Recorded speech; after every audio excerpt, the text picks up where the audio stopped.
వారేదో వీరోచితంగా పోరాటాలు చేసినట్టు, ఆ పోరాటాలతో ఢిల్లీ దద్దరిల్లినట్టు, తద్వారా ఈ తెలంగాణ రాష్ట్రం ఎక్కడికో ఆకాశంలోకి అభివృద్ధిని తీసుకెళ్ళినట్టుగా ప్రజల్ని తప్పుదోవ పట్టించే ప్రయత్నం చేస్తున్నారు.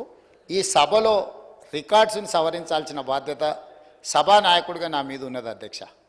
వారు చెప్పిన సత్యదూరమైన వార్తలతో పాటు కొన్ని సత్యాలను ఈ సభలో ప్రస్తావించాల్సిన బాధ్యత నా మీద ఉన్నది అధ్యక్ష. 2014 నుంచి 2021 వరకు ఎన్డీఏ ప్రభుత్వానికి, మోడీ గారి ప్రభుత్వానికి రాజ్యసభలో మెజారిటీ లేదు అధ్యక్ష. ప్రతిసారి వారు ఏ బిల్లు తీసుకొచ్చినా, ఏ అంశాలు ప్రస్తావనకు తీసుకొచ్చినా రాజ్యసభలో ఆమోదం పొందాలి అని అంటే ఇటు లోక్సభలో కానీ అటు రాజ్యసభలో కానీ ఆనాటి ప్రభుత్వము వారు ఆరాధ్య దైవం అని చెప్పుకునే కల్వకుంట్ల చంద్రశేఖరరావు గారు పదే పదే మోడీ గారి ప్రభుత్వానికి ఏ విధంగా ఊడిగం చేసిండ్రో కొన్ని అంశాలను ప్రస్తావించదలుచుకున్నారు అధ్యక్ష. జిఎస్టీ బిల్లు తీసుకొచ్చినప్పుడు ఏప్రిల్ 5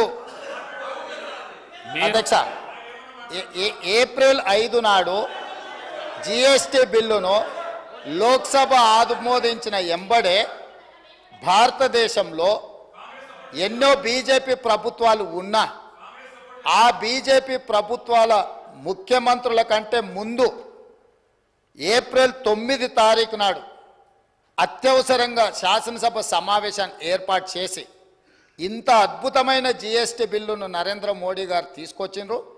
నరేంద్ర మోడీ గారు తెచ్చిన జిఎస్టీకి మేము సంపూర్ణంగా మద్దతు పలుకుతున్నాం. ఇదే కాకుండా వారు ఆ రోజు ఏం చెప్పిండ్రు,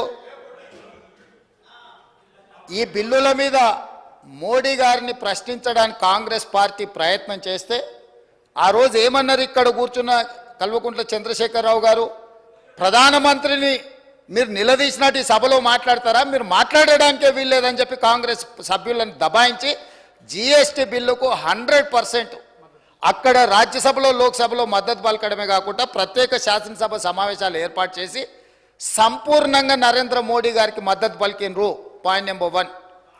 అదేవిధంగా 2018 జూలై 21 నాడు మోడీ గారి కేంద్ర ప్రభుత్వం మీద కాంగ్రెస్ పార్టీ అవిశ్వాస తీర్మానం ప్రవేశపెడితే ప్రతిపక్ష పార్టీలని కాంగ్రెస్ ప్రవేశపెట్టిన అవిశ్వాస తీర్మానానికి అనుకూలంగా ఉంటే ఆనాడు అవిశ్వాస తీర్మానంలో ప్రతిపక్షాలకు మద్దతు ఇవ్వకుండా మోడీ గారికి మద్దతు ఇవ్వడానికి ఓటింగ్లో పాల్గొనకుండా వాకౌట్ చేసి బయటకు వెళ్ళిపోయినారు అధ్యక్ష.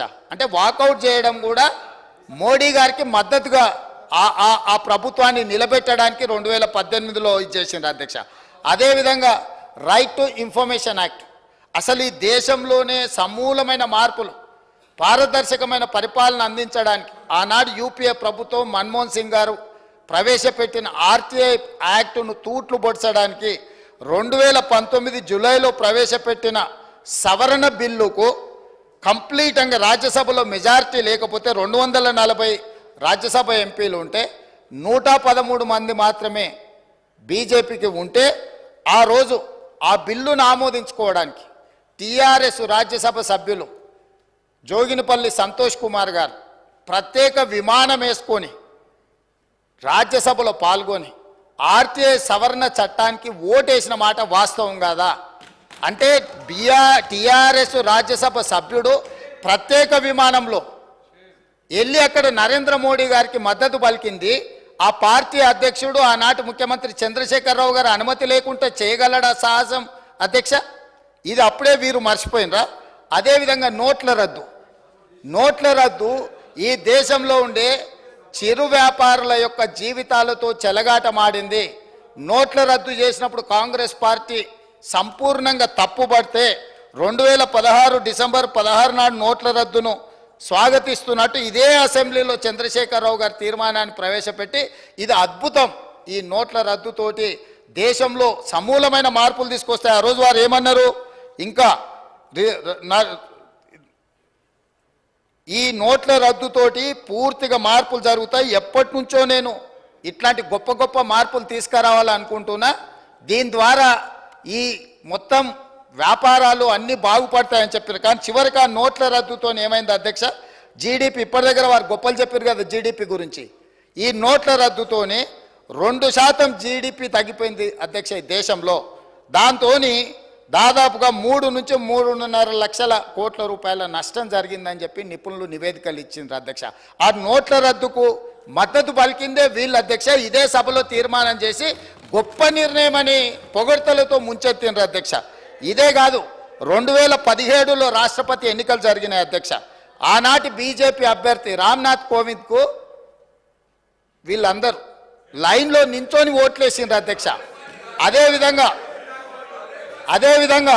ఉపరాష్ట్రపతి ఎన్నికలలో వెంకయ్య నాయుడు గారికి అండగా నిలబడి ఓట్లేసి బీజేపీకి లైన్లో నించొని ఓట్లేసింది వీళ్ళే అధ్యక్ష. అంటే ఎన్నికల్లో కూడా బీజేపీకి అనుకూలంగా ఓట్లేసి ఈరోజు ఆనాటి నుంచి ఈనాటి వరకు మేము పోరాటాలు చేస్తున్నాం అని చెప్పి సభ ద్వారా ప్రజల్ని తప్పుదో పట్టించే ప్రయత్నం చేస్తున్నారు అధ్యక్ష. అదేవిధంగా ఆర్టికల్ 370 రద్దు చేసిన రోజు ఆర్టికల్ 370లో కంప్లీట్గా కేంద్ర ప్రభుత్వానికి నేను సాక్షి సభలో 370 రద్దులో వీళ్ళు పోయి నరేంద్ర మోడీ గారికి మద్దతు పలికిండ్రు అధ్యక్ష. ఇదే కాదు అధ్యక్ష, ట్రిపుల్ తలాక్ విషయంలో కూడా 2019 జూలై 30 నాడు ట్రిపుల్ తలాక్ రాజ్యసభలో చర్చలో ఓటింగ్లో పాల్గొనకుండా బయట కూర్చొని ట్రిపుల్ తలాక్కు వీళ్ళు సంపూర్ణంగా మద్దతు పలికి పాస్ చేయించిండ్రు అధ్యక్ష. అదేవిధంగా అధ్యక్ష, అంతర్రాష్ట్ర నదీ జలాల వివాదాల సవరణ బిల్లు అధ్యక్ష, 2019 ఆగస్టు పార్లమెంట్ సమావేశాల్లో ప్రవేశపెట్టిన అంతర్రాష్ట్ర నదీ జలాల వివాదాల సవరణ బిల్లు, డ్యామ్ సేఫ్టీ బిల్లు కూడా టీఆర్ఎస్ స్పష్టంగా మద్దతు పలికింది అధ్యక్ష మోడీకి. అదేవిధంగా రాజ్యసభ డిప్యూటీ చైర్మన్ ఎన్నికకు సంబంధించి 2018 ఆగస్టులో రాజ్యసభ డిప్యూటీ చైర్మన్ ఎన్నికల్లో బీజేపీ ఎన్డీఏ అభ్యర్థి అయిన జేడీయూ అభ్యర్థి హరివంశ్ నారాయణ్ సింగ్కు టీఆర్ఎస్ స్పష్టంగా మద్దతు పలికింది అధ్యక్ష. అదేవిధంగా విపక్షాల ఉమ్మడి అభ్యర్థి కాంగ్రెస్ ఎంపీ హరిప్రసాద్ మీద 20 ఓట్ల తేడాతో వాళ్ళు అంటే ఆ రోజు కంప్లీట్గా ఉమ్మడి ప్రతిపక్షాల అభ్యర్థిని ఓడించడానికి బీజేపీకి మద్దతు పలికి ఆ ఎన్నికల్లో టీఆర్ఎస్ వాళ్ళకు అనుకూలంగా ఉన్న ఒకసారి ఓట్లేసిన రెండోసారి వాళ్ళు ఇదే రాజ్యసభలో మిగతా విషయాలలో గైర్హాజరైంది అధ్యక్ష. అదేవిధంగా సాగు చట్టాలు, ఇప్పుడు వారి చట్టాల గురించి ఇక్కడ తీర్మానం అంటుండే అధ్యక్ష. పార్లమెంట్ ప్రొసీడింగ్స్ తీద్దాం అధ్యక్ష. 2020 డిసెంబర్ 27 నాడు ప్రగతి భవన్లో నిర్వహించిన ఉన్నత స్థాయి సమీక్షా సమావేశంలో కేంద్రం తీసుకొచ్చిన సాగు చట్టాలను కేసీఆర్ గారు స్వాగతించిండ్రు. మీరు కావాలంటే ఆనాటి పేపర్లను అన్నిటినీ తిరిగేయండి.